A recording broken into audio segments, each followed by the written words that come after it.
In 1997, Giant did something that seemed crazy at the time.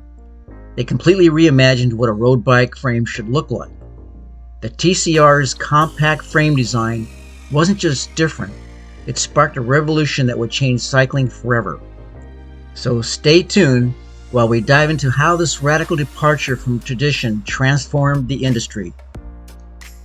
Before the TCR, road bikes followed a simple rule. The top tube had to be horizontal. It was cycling's gospel, unchanged for decades. Traditional frames came in many sizes too, sometimes up to 12 different options, each requiring unique tooling and inventory.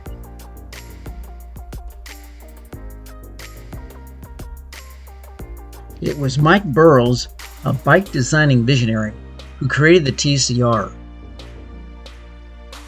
The late British genius was the one who gave birth to another revolutionary design, the Lotus 108. That unique bike propelled Chris Boardman to an Olympic victory in Barcelona's 4,000-meter pursuit race.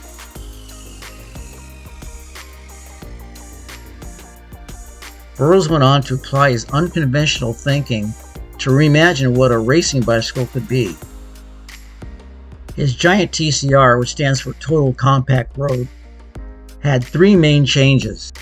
Number one, it had a dramatically sloping top tube that descended toward the seat tube.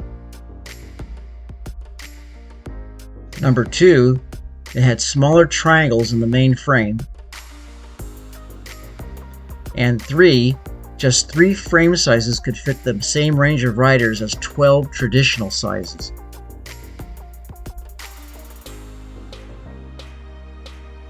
The genius of all this was in the geometry.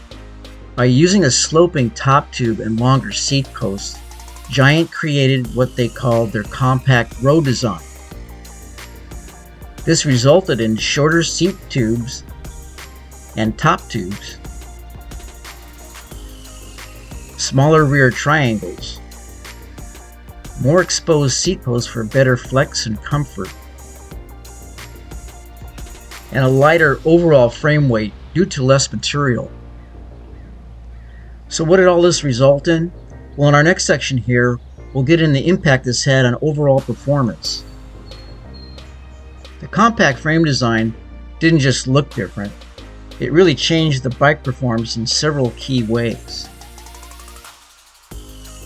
First of all, it changed the frame stiffness and weight. The smaller triangles created inherently stiffer frames, less material needed, resulting in frames up to 200 grams lighter, and better power transfer through the more rigid structure. Of course, next you had better handling and comfort. You had a lower center of gravity, which improved handling. The longer seat post acted as a natural shock absorber. There were better aerodynamics due to smaller frontal area, and there was increased climbing efficiency due to overall reduced weight. And next you had advantages in overall manufacturing and customization. 3 sizes, small, medium, and large, could fit about 90% of all the riders. The simplified production also reduced costs. There was easier inventory management for the bike shops and more consistent ride quality across the different sizes. So how did the industry adapt to this major change? Well, the cycling industry, especially in Europe, has typically approached change with caution.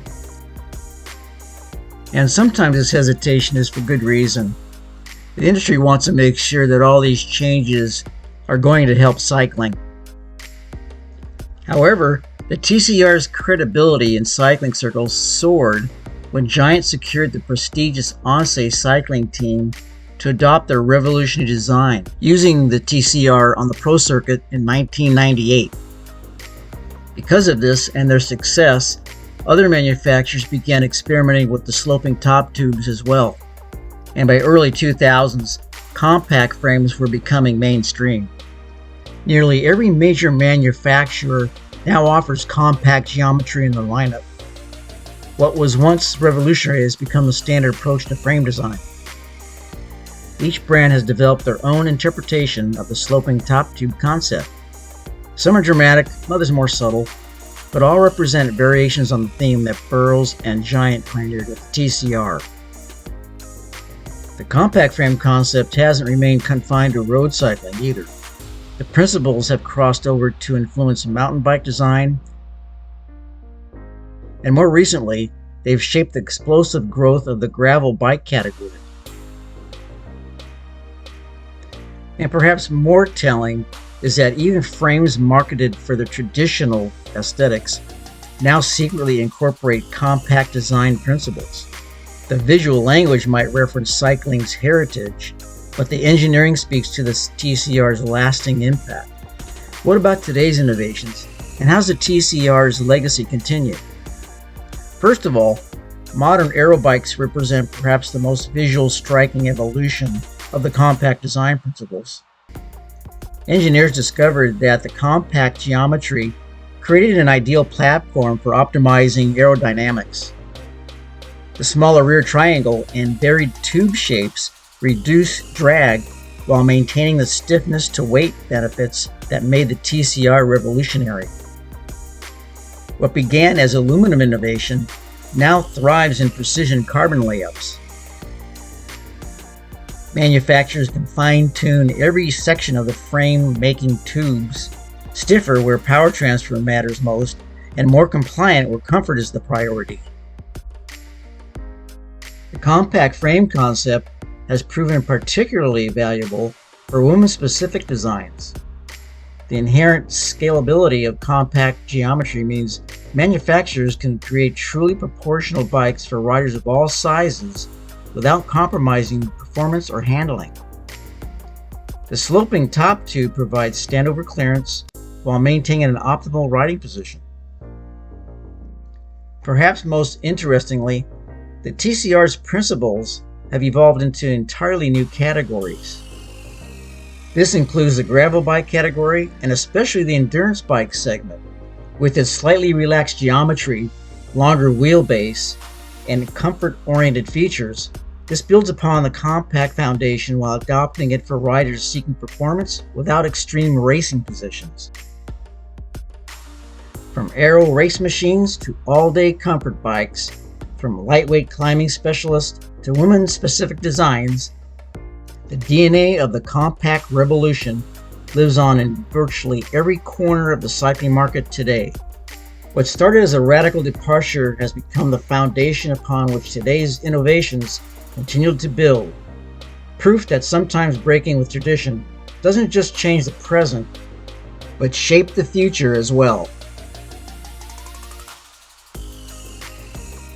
And hey viewers, not all breakthroughs stand the test of time. Discover the fascinating rise and fall of the X-shifter in our next video. Click to uncover cycling's forgotten revolution. Hey, and thanks for watching, and don't forget to like and subscribe.